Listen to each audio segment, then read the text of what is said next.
It's from our classic album of the day from the Manic Street Preachers, the opening track from the record, Elvis Impersonator, Blackpool Pier, which, I mean, even before you heard the song, created an image in your head, I think. It's that classic, almost staccato style of lyric, really. I think it's one of our best opening tracks. Back in the day when albums mattered, opening track was really key, and that atmosphere swirling around, and then Frank Sinatra's harp player joins James. Yeah. It's quite a radical shift, you know, to have harp opening a record rather than a really doomy sample like on the Holy Bible or something, someone saying how terrible life was. I finished the lyrics off of Elvis Impersonator. I added 4 or 5 lines. I actually think it's a quite John Lennon-esque lyric, you know. It just reminds me of Day in the Life or something in some respects, and it was a great pleasure just kind of filling in the blanks of what Richey had left on that one. It's kind of interesting to see how it could have all gone wrong just with the opening track, because that was one of the songs that had been written before Richey's subsequent disappearance, but there was no demo of it, so I just played it to him on the acoustic guitar. Yeah. And the original version was just sang in the style of 12XU by Wire. It was like 20 foot high on Babu Promenade. You know, like, obviously skip 8 months later or 9 months later. I'd never heard that, see. Yeah, it was done in the kitchen. It was done in the dining room of House in the Woods. And then, you know, it skipped to Le Chateau Rougemont with Mike Hedges. And we didn't have a demo of that song. We haven't rehearsed it that much. And I played it to Mike Hedges, and he was just like, that's just ridiculous. Kind of thing. And so he made me play it slower. Yeah. And he was like, oh, it could be like something, slightly Queen-esque kind of thing, which I didn't hear kind of thing. He thought it sounded like something off Night from the Opera, but without the operatics. So it could have all, you know, that track could have been abysmal. Painting a lovely picture, yeah. I know. But that's what a good producer can do for you. So we've got a lot to talk about, obviously. So Nicky and James are with us to help put the album into context. How were you feeling as a band after the release of Holy Bible and having lived with that record for a while? I think we felt like failures to a certain degree. I felt pretty awful, physically, mentally, like James said, almost a kind of sense, not of artistic failure, but, you know, as you know, right from the start, the big part of us being in a band was to be big and sell records. So there was a certain kind of internal pride in wherever we turned up, it was us against everyone else. Yeah. I remember doing festivals at that time, and everyone was dressed de rigueur in the Britpop style, and we'd just turn up like, you know, from Apocalypse Now, and you could tell everyone was just like keeping away from us. But that felt good. It did feel like, you know, we are kind of superior. It was weird because not only are you railing against what's around you to a certain extent, it's also within what you're trying to achieve as a band. It's almost railing against how bands run their careers, isn't it? That's always been a big part of my thinking, Steve. So by the time you come to make the next record, so Richey's no longer with you, but some of the tracks for the next record had already been written. Some of them had been demoed, I believe, already. There was already change in the air before. Yes. We had done a session down in a place in Surrey called House in the Woods. Beautiful, beautiful place run by a lovely family. And we'd been there before to do demos for Generation Terrorists. And I think we ended up demoing Further Away, No Surface or Feeling, Small Black Clouds That Grow in the Sky. And that's it, I think. Yeah. Stuff that got on the album anyway. Right. And there were a few other songs that were written, like Elvis Impersonator and Kevin Carter to a degree. So we'd gone back there. But it was a strange time when we were there, I think. It was a weird session. You know, Richey had kind of presented us with lyric books at the end of the session, etc. But also he seemed really... not disconnected. He seemed actually quite happy. Quite at peace with himself. Yeah. Which was almost even more worrying in some respects. Yeah. But it's really strange, you know, we felt as if, especially with Small Black Clouds and No Surface or Feeling, there was a distance stylistically between those two songs, but we knew that they were great. So, you know, stylistically we knew we were moving forward and we were onto something, but I suppose there was a little tacit suggestion that Richey would prefer something like Small Black Flowers as opposed to Further Away or No Surface or Feeling. Yeah. You know, there was something just in the air that kind of like that perhaps one of us might not like the record as much as the rest of us. It kind of happens on most records anyway. Yeah, I'm sure. But how... Sean hits all of them. Yeah. I mean, interestingly, though, and I hadn't really thought about this till now, that there's obviously a gap then before you come to start writing the rest of the record. So you've had quite a lot of time to live with the music which you'd started off with. To be honest with you, those songs, I don't mean this in a bad way at all, but they'd become virtually irrelevant. The minute that Richey disappeared, it didn't even feel like we were in a band anyway. So those tracks that which we liked at the time, and we were thought we were onto something undoubtedly. Especially, I remember thinking No Surface just sounded like an amazing Smashing Pumpkins song, with our classic take on it. But for 4 or 5 months, I can't say I ever even thought about them, really. Really? All those songs were framed by Design for Life. They might, who knows what would have happened to them. It's not that they weren't good songs, it's just we didn't exist. It didn't even really exist as anything other than people who were just kind of waiting for something terrible to happen. Because that must have been a very difficult point, not just because artistically where are we going to turn next, but everyone was asking, well, what's going to happen to the Manic Street Preachers? Because by this point, you'd inspired and influenced a lot of people. I mean, you'd given people a voice, or taught them, to use a voice. There were a lot of fans waiting to find out what was going on, as well as you trying to work it out for yourselves. And the fans you're talking about were incredibly dedicated. At that point we were the biggest cult band in Britain. That amazing moment when everyone who is for you, if they like you, it's more than liking. It's a lifestyle choice. Yeah.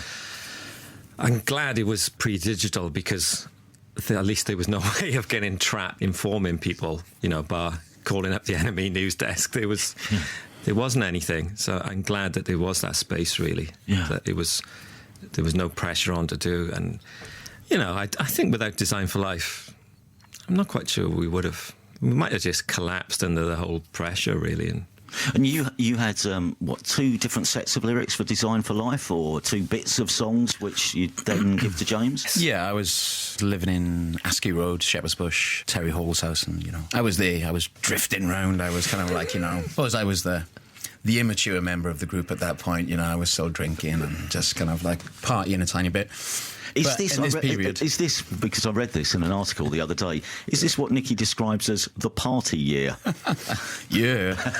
No, it was about that lasted about 12 years, but yeah, it was the London decade, I call it. Yeah. And I constantly got ribbed for kind of like, oh, you're up there buying expensive drinks, are you? And all that. But kind of obviously in this period, post Richey's disappearance, I was just stuck in London on my own, and it was a very, very strange time. And we decided to, the only way that we could actually move forward after about 3 or 4 months, perhaps, we just said, let's try and write a song. So Nick said... To be honest, James was badgering me because I'd written some lyrics and they were all awful, and I'd been painting and just taking Polaroids, and so there was a lot of rubbish. One was called Pew Motive and the other was called Design for Life. Yeah. And it was about 10 pages. Really? And miraculously, I think James edited down to 10 lines. 10 of the best lines. I don't think it was as much trawling through rubbish as you say. I found at least 22 pages of it. I don't think you sent me all those. Well, I didn't send you. That's what I mean. I didn't edit them all. It was decoding a rebus within kind of like, 2 minutes. All these lines just started sticking out from the pages. Libraries gave us power, then work came and made us free. We don't talk about love, we just want to get drunk, and we are not allowed to spend because we are told because this is the end. All these lines were absolutely jumping off the page, and it was very easy to do. There was obviously an amazing lyric that had been written, and it was just taking some lines out. It was really exciting. It was like doing a crossword in 2 minutes flat. It was brilliant. So you hadn't thought in yourself, this is actually, I've turned a corner? No. No, not at all. No. Really. And when James tells you that actually we're onto something here, could you see it? Yeah, it's not mythical to say he literally phoned me up and played it down the phone. And I remember the phone call really well. I was in my little terraced house in the Valleys, and he just said, it's Phil Spector, it's Ennio Morricone, and it's got a bit of REM. And then he just played the ding, ding, ding, ding, ding, ding, and sang it down the phone to me. And you could tell it was just listening like that. You could tell it was like a game changer. Yeah. And in your head, were the strings in your head as you were doing it? Oh, it's got strings on it as well. Yeah, it was. We tried to kind of shoe on some strings into things like Motorcycle Emptiness, which Despair. are kind of fake strings, and Despair to Way. And I'd always really wanted to, because I'd loved Story of the Blues. I was obsessed with that record. And I'd always, I was a massive Tamla freak, massive ELO freak, plus along with all the other stuff. I think there was just a bit of serendipity there because we'd written this song, and there was obviously, I could hear the string line in it straight away there. Diddle, diddle, diddle, diddle, diddle. I could hear that. And Mike Hedges had got in touch with us we'd got in touch with Mike Hedges to see if he could do the Holy Bible because of his early work with The Cure. Yeah. And, he'd said no, but, please stay in contact, I'd love to work with you again. And he'd sent a really nice response saying, please stay in touch, I'd love to work with you, I just can't at the moment. Yeah. And then, lo and behold, Yes by McCalmont and Butler came out. I remember hearing that on the radio, I was thinking, that is amazing. And then I found out it was produced by Mike Hedges. I was like, God, we've got to go back to him. It's obviously, we'd started writing, there were strings on quite a lot of the songs, especially Designed for Life. And it's just like, it's a no-brainer. I've always loved Story of the Blues by War. Now he's on McCalmont and Butler. He did lots of great string work with Susie and the Banshees, with tracks like Swimming in Horses. So we got in contact with him again. He seemed like the go-to guy. Everything But the Girl as well, all the string work he did with them. So, I wouldn't have thought of going back to him to ask Mike Hedges to produce a record if Yes by McCalmont and Butler and hit the radios by then, So the start of quite a traumatic story. For once, after that, creatively, things start going right for us, which is bittersweet, obviously. And having written Design for Life, does that unlock something within your writing style, or at least makes you think we can go in different directions? Do you know, I just think we were ready to just be different. I mean, we'd done the Holy Bible, which is obviously an intense experience, writing it, demoing it, rehearsing it, recording it. And then we toured a lot with it, didn't we? We did a lot of touring. Right. And that was exhausting. And then coming at, the end of that, I just think we were ready to do something completely different. We were ready to explode. Yeah. I mean, our kind of work ethic, and sometimes a gap of 5 months for us is a lifetime. Yeah. So with the songs we'd already written and just the three of us practicing, I mean, the revelatory thing as well with Design for Life is Sean's time signature. There hadn't really been a rock record with that kind of waltz for a long time, if ever. That's like the crowning glory, and when we've rehearsed it for the first time in Cardiff for three of us, it just knitted together so easily. It was quite frightening because the Holy Bible wasn't an album that necessarily knitted together, even though we love it. Yeah. It was a hard record in many aspects just to do. I think that I was obsessed with things just flying and breathing. Yeah. I wanted things to just fly and breathe, rather than just be nailed to the wall like some modern sculpture. And Shinier, the track we're about to play, because I think came out of a conversation we've had about this record before, but this next track, Australia, didn't you say you wanted it to sound like the music that would be used on Match of the Day? And then it ended up getting used on the Nationwide League Goals Roundup for 4 years. Now that's success. It just is. Great sports programmes from the 70s and 80s, whether it be Lakeside Shootout from the golf. Sports Night was brilliant. James used to do in the studio, we'd shout out a sports theme and he'd do it, do the snooker, do the darts. Yeah. They're all kind of really kind of krautrock influence, a lot of sports themes. No, they are, seriously, they are. And but we were always obsessed with just trying to fuse that sport in and kind of like rock and roll moment. Yeah. Here's the track. This is from the Manic Street Preachers, from our classic album. This is Australia. From our featured album, Everything Must Go, the Manic Street Preachers and Australia. Something else which I can't remember whether I read it or it came up before. Is it in any way, was it a metaphor for getting away from maybe how you were feeling? And is that right? Or is that completely. Rubbish? It was like a life on Mars thing, and Australia seemed the exotic getaway. I did actually end up going to Torquay for a couple of days. That the reality of it is that's what happened, and the song sort of germinated from there. It is just a song about escape and just getting away from the situation we were in, really. So where at the time, because now obviously the responsibility for the writing falls to you, did you have a lot of ideas swimming around your head, or did you find that it slowly started to come? I did have some ideas because obviously I hadn't done so much on Holy Bible. I'd only done 25% of the words, so I had lots of scraps and lots of things. But a lot of them would just come in on the spot. Everything Must Go came really quickly. I just felt like some kind of address to our own history. Yeah. Enola Alone came really quickly. It's one of my favourite lyrics just because it's got such a flow, and that was all written and almost recorded in the same day in France. That was just phenomenal. There was no problem in writing the words. There was loads of extra B-sides and everything. like I said, I'd been holding back a bit, I guess. And were you writing around themes in a way, or was it just individual ideas which you collect together? Well, I think there was an element of trying to, in any way, copy Richey's kind of amazing prowess to cram so many cultural references. I just thought, James was talking about letting stuff breathe, so there's less words for a start. You know, there is just less words.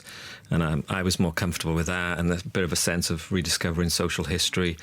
You know, I was extremely kind of to the point of my famous rage and, you know, the kind of endless nudge, nudge, wink, wink of Britpop and kind of colonising of a working class culture that I actually felt could also be really serious and intelligent, was just turned into greyhound racing and on the buses.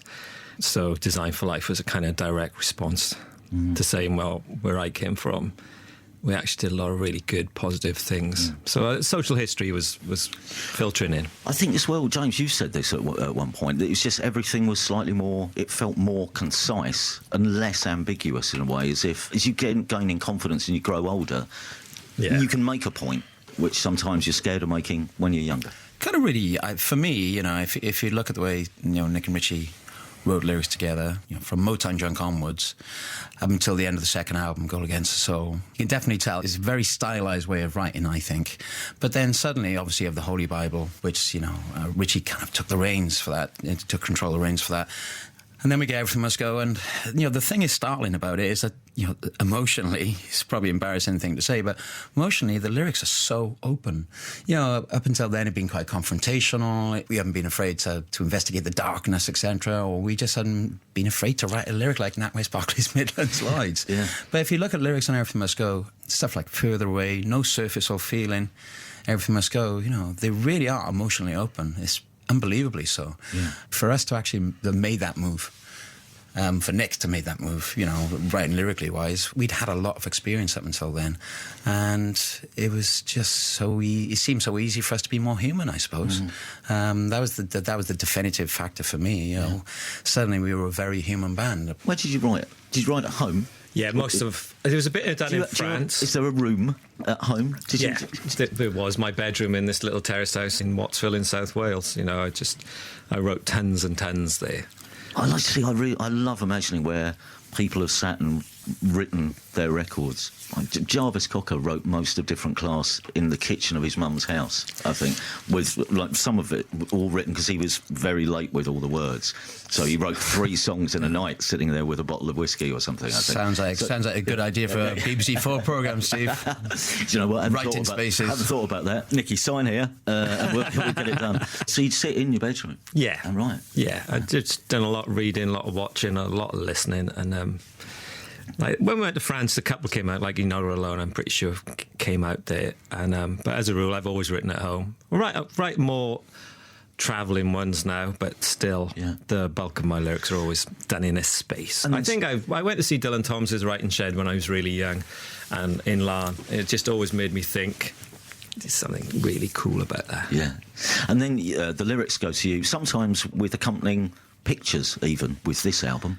Yeah. Oh, yeah. I mean, you illustrate some of the lyrics from about that period on. Really, that most of the lyrics would come with a picture or a little painting, or I just tried to create some kind of mood to illustrate the feeling of the lyric, I guess. Yeah. I don't know if James was particularly interested in that, but it made me feel better. Oh no, I mean, kind of because the point where I was living in London, it was still really romantic, kind of getting lyrics, you know, posted to me. And that used to happen when Nick and Richey were in Swansea University, and me and Sean were still back in the valleys. You know, they'd send us lyrics, and they'd put, you know, email kind of stickers all over it. just you know, thinking we were the Beat generation, pretending they were sending us like, you know, little kind of like a erudite vignettes from a desk in St. Petersburg or something. And it was really cool. You know, a lot of the lyrics would always come with montages and pictures. I think Nick started sending me the montages, started having like half-empty, beautiful photograph pictures of half-empty whiskey glasses. It's the Manic Street Preachers on Six Music. It's our featured album of the day. Let's play one of the tracks which you just mentioned. This is Enola Alone.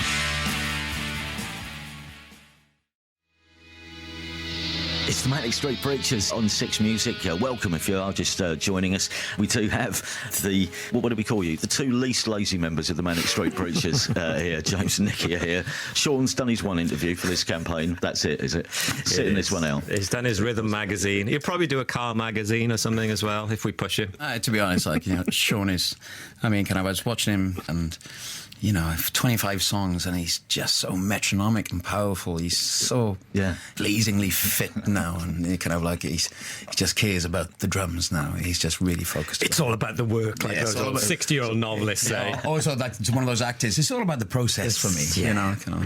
I was going to ask you about the current state of pop music, Nicky Wire, because this is the bit I always look forward to. Please. Well, I just find it an immense struggle to engage with anything at all aspect of music at the moment. The last album I absolutely adored was Bill Ryder Jones, which was last November. Probably is now, isn't it? Yeah, I'm really obsessed over that record. The kind of fuzzy melancholia and the deepness of the emotion and the sounds. I mean, he's always been extremely talented, but everything seemed to turn from black and white into colour on that album. Is just absolutely gorgeous. This year I have struggled immensely to engage with music, full stop. Okay. We were thinking of starting a new feature on the programme called Nicky Wire's Voice of Disdain. Yes. Well, I noticed why you never asked me back on Round Table, because the one time I did it, I was so bad and negative. You can come back any time.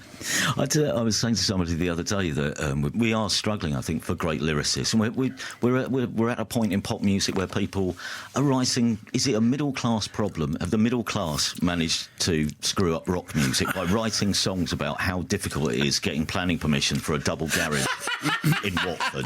I mean, is that the problem? This is like beer baiting. You want to set him off, don't you? But it's true, because there's no desperation or rage, and to kind of get into that, the people who have got it, there's no kind of way in for them anymore. No. It's just so difficult to break into that. The democratization of music has been a bad thing. We'll leave it there for a second. Nicky Wire, thank you very much. Going back to the records, so you go to Normandy to make this record. Yeah. Why?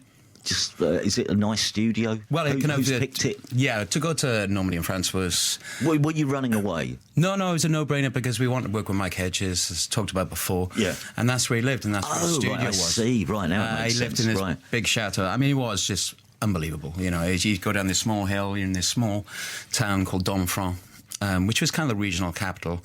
And then the gates would open, there's this big fountain in the middle and a big chateau behind it, a vineyard behind it. Yeah. But it was kind of... bit dilapidated. It was a bit run down, which made it even better, you know? Yeah. And that's where Mike lived and worked with his family, and he had the old Pink Floyd EMI desk. It's still my favourite studio of all time. Rockfield... up in Monmouth, Wales, is amazing, but Chateau Rougemont, Mike's old place, was just stunning. And it's where he'd just done Yes with McCalmont and Butler. So, that's why we went there. And it was amazing to be away from... People won't really recognise this emotion now, but it was... Because, obviously, we've been amidst what had happened to Richey. It was good to be away from Melody Maker and Enemy... I did get the Enemy faxed. I didn't tell them, but I used to get the Enemy faxed because you couldn't buy it. And that was it. That was the only form of communication. It was, it was good to be away from all that, and no one knew we were in France. No one at all. And that was a relief, just to focus on what we were doing, just trying to be happy in some kind of way. You are very focused in the studio, though, aren't you? You take this is the point where you take everything very seriously. Yeah, I took it very seriously. But Mike did introduce this thing where he'd get us so... Dinner would be pushed back later and later. And it was such good food there, you'd be having beef bourguignon and just kind of some hot French tarts will be waiting for you, Mike used to say, which were just quiches and stuff. And, just beautiful bread and wine. And you'd have food, you'd finish food at 9 o'clock, you'd be so tired, and then you go, okay, we're not doing any more today, let's go to the pub. And there was this place called The Happy Hour we'd go to. Which I never ever went to, I must add. Once. Ever. Really? No. But, we'd start around about 10:30 every day and finish about 7 every day, but we got through an amazing amount of work, we're very focused. How long were the recording sessions in total then? How long did it take you to make this? I think we did 2-3 week sessions there, I think. Yeah, and there was extras 3 or 4 B-sides done then as well. Yeah. And and things were in a really good shape as well. Yeah. There was no messing around. And did you have in mind, did you already, I imagine from, knowing you, did you have it all laid out, track list done? Well, as you were making the record, did you know the exact tracks that were going on, or were there ones that went by the wayside? I didn't, but I think Nick probably did. Yeah, I think Elvis Impersonator definitely felt like the opener. No Surface definitely felt like the ending of all endings, really. Here's another track from the records. We'll discuss the success of the album and the legacy after this. This is Further Away.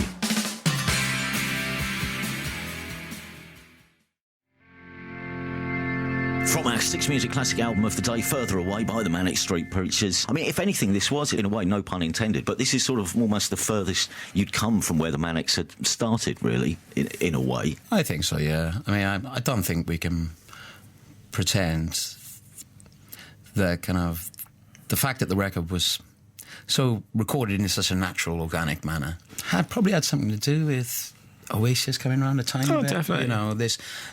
There's one track on the album which definitely sounds like it's influenced by Oasis. It's Enola Alone. Yeah. It's just like, because with something like the Holy Bible, I was always nagging Sean to put a harmonizer on the drums and to make them sound boxy and to make them sound like really claustrophobic. And with Everything Must Go, we just left the drums in the corner of that room. They never moved. And just Mike Hedges and Ian Grimble, the engineer, just said, we just want to record things and make them just sound natural. I mean, if anything, that's one of the biggest leaps. It's such a natural record because we are, we were contrived, maybe not the right word, but that's the sort of band we were. We like records like The Cure had done, where it was very optimised, the image of the sounds, exactly. The drums especially. Burning Magazine, and you can hear that things, there's an image to the sounds, and that's a philosophy about recording. Whereas, and Mike had done lots of records like that with the Associates and War. But he just said, no, this album is just about songs. It's just like, he said, you've hit your songwriting peak. We just got to record it, So it was actually quite frightening at times because we would be like, shouldn't we be adding something here or making this tighter? Because it's quite loose for us as well. Shouldn't we get that kind of, sound and vision, drum sound where it sounds like, it's been recorded by a robot? He's like, no, just be natural. Do the songs. Were you confident with it once you'd finished it? Because as far as, if I remember rightly, most of it's done by the end of 95, but some of it's finished at the start of 96. I think one of you said, I was walking around with a cassette of it, was burning a hole in my pocket, but didn't want to tempt fate by saying, to people, have a listen to this. I couldn't envisage it, especially knowing Design for Life was the first single by this point. I just thought, if this doesn't do it, then we really are, that's it. We've done all we can.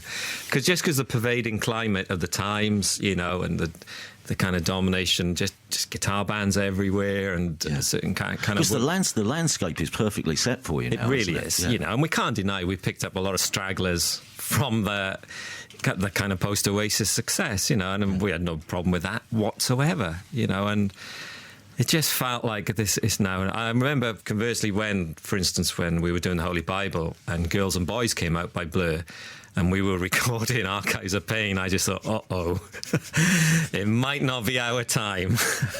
But this one, I just thought, we just can't fail. I don't think James was quite... I don't know if he was just being guarded, but I don't think he was quite as bullish as I was. No, I remember playing the first session we did in France with Mike. I came back with a cassette, which just shows the time. And I was going to see a gig with Rob Stringer, the head of Sony Britain then. Yeah. And we sat in his car and I played him Kevin Carter and Design for Life. And he was just like, best things you've ever done. Best things you've ever done. I said, you're fine. Don't worry about it. Don't worry about it, James. Everything's going to be great. I was like, you sure? He went, it's going to be fine. Kind of thing. And then I started feeling really good. Yeah. And, then things subsequently exploded and you became aware that things were changing. There were very pivotal moments, personal moments. Really. Had you set yourself a bar of what you wanted to achieve, knowing, all right, this is, if they can sell this, we can do this, we can, was there the sort of Manic's bravado of the early days? I was going through that process massively, but for once I was really trying to rein myself in. Really? I remember the famous story of when we watched Oasis on Top of the Pops doing Some Might Say, and Noel just raised his guitar, and James famously went for like a 5-mile walk around London thinking, God almighty, that's amazing. How did we miss out on this? And it was, I remember feeling a kind of pride in it all as well. I just thought, that is it, because Some Might Say is such a trashy record, for a song that unhinged, just to blast through everything. So there was all those factors were coming in, and I was thinking, we're still, we've already got a catalogue of a pretty amazing 3 records, Yeah. and we've had hits and we've had this cult following, but this must be the time. Yeah. You went on to play at Nebworth, didn't you? Well, yeah, we played loads of gigs with Oasis that year. One of the first gigs we did was at Main Road, which is one of the most amazing gigs I've ever seen in my life. I mean, Main Road just shook to its foundations. And that day, we got the news that Design for Life had gone in at number 2 in the charts and done 100,000 in the first week. So everything was starting to kind of explode, really. It went in at number 2, the album behind... Return of the Lamacq. Where's he now, eh? Well, the single was number 2. Yeah. And it was Mark Morris at number 1. Yeah. What was the number 1 album when you were at number 2? It was George Michael. It was George Michael. Older by George Michael. Yeah. Man. I mean, Return of the Lamacq was a pretty genius pop single, it's got to be said. That's fair. And you did go on to sell about 300,000 of that single, which, I'll just say that out loud again, 300,000 copies of that single. Also, one other pop fact, which I didn't know until I was looking back through the charts, just to see what was number 1, that you were at number 2. That same week, there was also a new entry at number 23, which was the debut of Fuzzy Logic by the Super Furry Animals. Yes, it's a good week for Welsh music. Wasn't it? Eh? Everything must go missed out by a couple of thousand sales or something, but then when we won the Brit Awards, it went back to number 2 and missed out by about 800 sales, and I went mental at Sony for not TV advertising it that week because we were so close for it to be in a number 1. But here we go. It did all right though. It did. It went. What was it? Triple platinum. Well, yeah, it did $1 million in that first year. I remember when doing the Hillsborough Justice concert, sort of a year after it'd been out, which was an amazing day doing that concert in Anfield. And then the album went back in number 2, and just all my kind of working class theories seemed to align in a beautiful moment. It just never stopped selling. Yeah.